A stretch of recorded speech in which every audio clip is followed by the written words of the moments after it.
Sortie de son lit, le fleuve Goum est allé réveiller les populations de Kekem chez elle. Les eaux ont envahi les villages, bloquant la circulation à de nombreux endroits.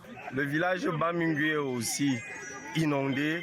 Le village Balé, Doundé et Bandoum sont inondés de telle manière que les populations sont en train de fuir pour aller vers la colline de la Menois. Les mototaxis, moyens de transport privilégiés ici, ne peuvent plus rouler.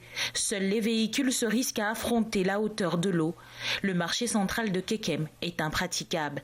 Moumé pirogue nous porte main vide de 700 francs pour arriver au Goudron avant que Goudron prenne encore le tarif pour Kekem.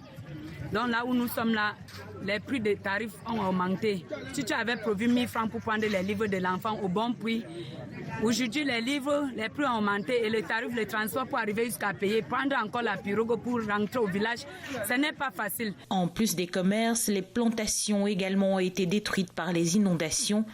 C'est la deuxième fois que survient cette catastrophe. L'an dernier, 2 enfants étaient emportés par l'eau.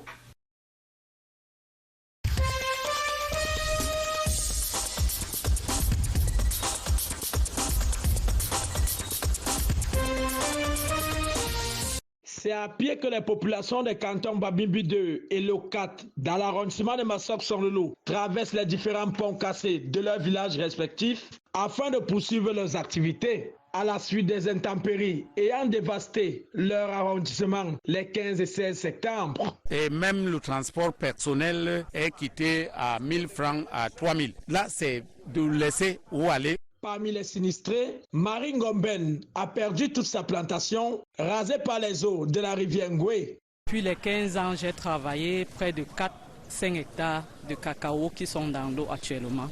Et les nourritures qui pouvaient aider comme le macabo, le plant. Face à cette catastrophe naturelle, le préfet de la Sanaga-Maritime a sonné la mobilisation générale et, dans ce cadre, des engagements ont été pris. Malheureusement, ceci tarde à être traduit en actes sur le terrain. C'est ça le rôle de l'État. C'est dans ces moments de détresse. Cette dame est en train de se demander comment je vais nourrir ma famille, comment je vais faire. C'est en ce moment que l'État doit lui apporter des réponses. Les membres du PCRN, Kabralibi, Roland Lissi et François Biba ont apporté du réconfort aux populations. Une fois de plus, je lance un vibrant appel au gouvernement.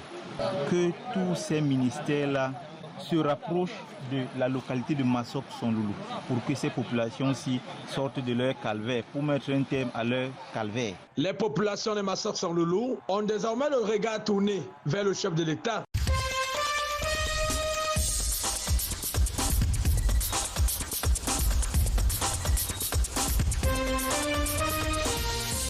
À la délégation régionale de l'élevage, des pêches et des industries animales du Nord, 16 000 doses de vaccins antirabiques sont mises à la disposition des propriétaires d'animaux de compagnie.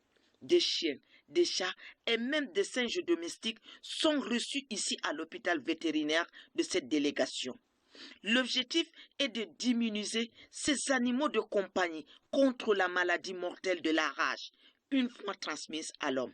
Je voudrais qu'on parle plus de cette vaccination qui est gratuite et ce déparasitage dont on va, au cours de ces journées portes ouvertes, procéder à la vaccination et au déparasitage, aux consultations aussi gratuites, dont rien ne sera payé pendant ces 3 jours.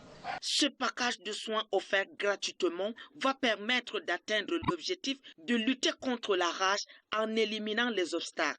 Thème de cette 18e édition. Par la même occasion, le SG des services du gouverneur du Nord a sillonné les couloirs de l'hôpital vétérinaire de cette délégation qui a connu une réhabilitation complète avec un plateau technique relevé. Et au nom de monsieur le gouverneur, je voudrais juste inviter les populations et les habitants à profiter de cette campagne de vaccination gratuite et de déparasitage des animaux. Les propriétaires d'animaux de compagnie ont amené leurs chiens et chats afin qu'ils reçoivent les premières doses antirabiques dans le cadre de cette campagne. Et désormais vont profiter de cette structure sanitaire pour animaux.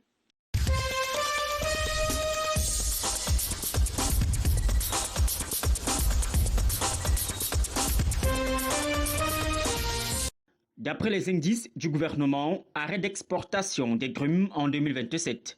Il y a urgence de produire et de transformer localement, d'où la mise en place du projet d'installation des très petites entreprises et petites moyennes entreprises de la filière bois. Une bouffée d'oxygène pour les acteurs du secteur au sein du Ciblo, entendu complexe industriel intégré de transformation du bois. La localité de Lomié, dans le département du Onyang, reçoit cette rencontre de sensibilisation encadrée par des experts et le ministère des PME. On va dire que le projet a quasiment démarré et que les PME qui sont dans ce secteur-là n'hésitent pas à vouloir s'installer. Toutes les conditions sont réunies pour la matérialisation de ce projet et ces installations des machines donnent corps au Ciblo. Nous invitons les PME camerounaises à s'installer à Ciblo. Toutes les conditions sont réunies. La matière première hier, la route pour bientôt et dans quelques semaines l'énergie. Un véritable coup de pouce du gouvernement dans un secteur qui se veut davantage plus moderne. Le projet va générer de l'emploi à l'horizon. Nous allons aider à maturer mieux encore le projet Ciblo, qui est un espace de mise ensemble de beaucoup d'acteurs du secteur bois. Le projet comporte une unité de transformation et de production. Il faut souligner ici que les prenant part à la sensibilisation viennent de tout le territoire national.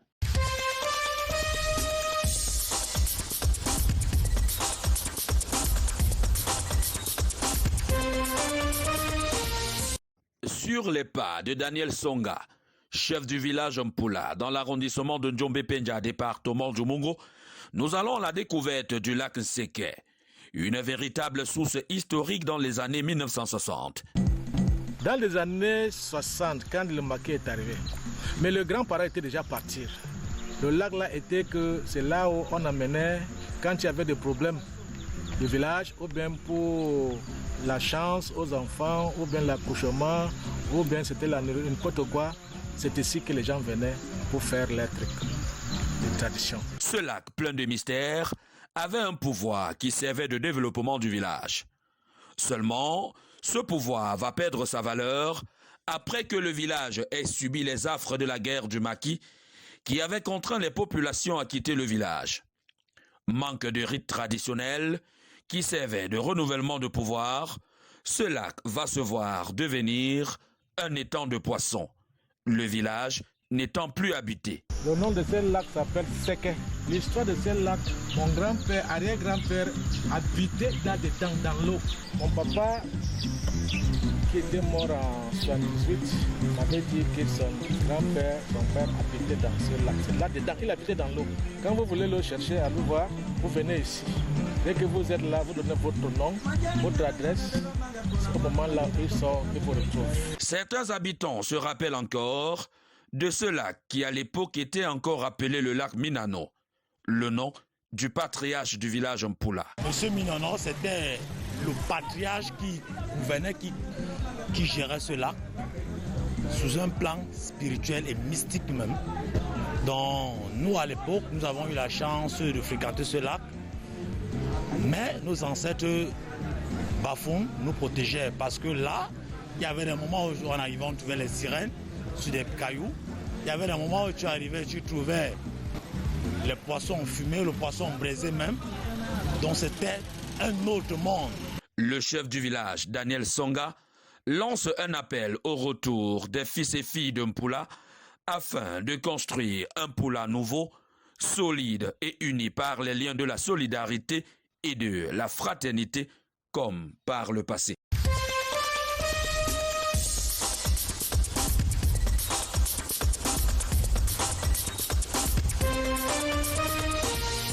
Tous ici devant le petit écran, supporters de la Colombe du Djé Lobo et de l'Aigle Royal de la Menoix regardent la finale de la Coupe du Cameroun de football. Une saine rivalité entre fans, unis par le beau jeu sur le terrain. Au bout du compte, c'est le Cameroun qui gagne. C'est une coupe en honneur du Cameroun, d'unité nationale, parce que vous allez voir, dans cette même équipe de la Colombe, nous avons plusieurs des ennemis différentes en fait. La rupture momentanée de l'énergie électrique offre une occasion de solidarité. Les supporters de Colombe comme ceux de l'Aigle regardent le match sur un même téléphone, un moment de convivialité et d'acceptation. Alors pour nous mettre ensemble, se mettre ensemble pour justement regarder ce match, c'est une façon de s'aligner avec cette unité nationale que nos équipes sont en train de partager au travers du football. Le message que nous voulons passer, c'est que, comme on dit au Cameroun, nous sommes ensemble. Il n'y a aucune disparité dans notre pays. Tous nos projets doivent être inscrits dans cette logique du football au Cameroun qui unit tout. Et voilà les enfants qui viennent de nous donner une image d'unité, de cohésion et de tout dans laquelle nous devons prendre exemple, nous éduquer et comprendre que véritablement le Cameroun c'est un. La colombe plus forte que l'aigle dans le choc des oiseaux remporte le trophée. Mais pour ses supporters, c'est le football et l'unité les grands vainqueurs. Par ce foisonnement d'esprit, d'idées, un Cameroun qui vit ensemble.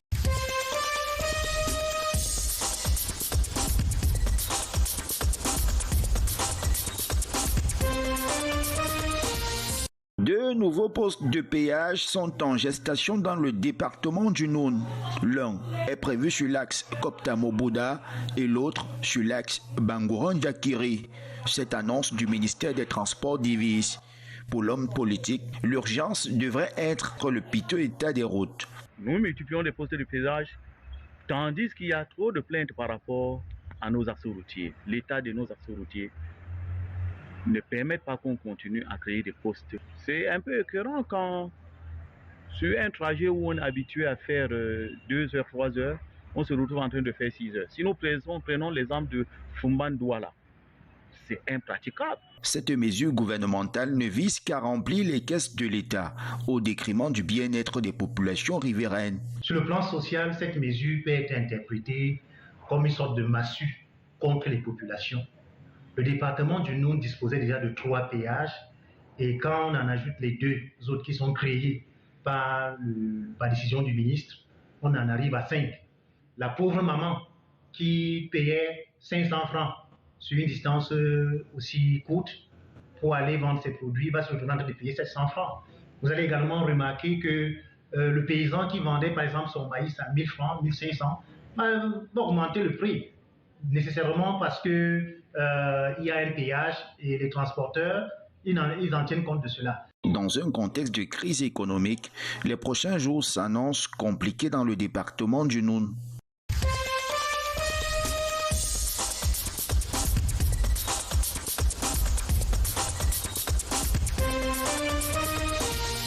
Initiative coordonnée, rapide et inopinée.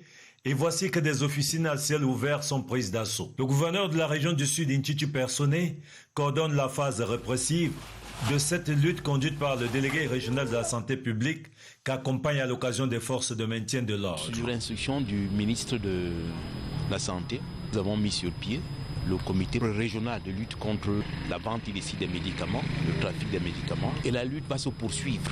Plus on combat le fléau silencieux du médicament de la rue, mieux semble proliférer. Les rapports de pharmacovigilance dans des formations sanitaires donnent l'effroi, spécialement face aux dégâts des médicaments sur l'insuffisance rénale. Nous les appelons communément médicaments de la rue, mais en vérité, c'est du poison.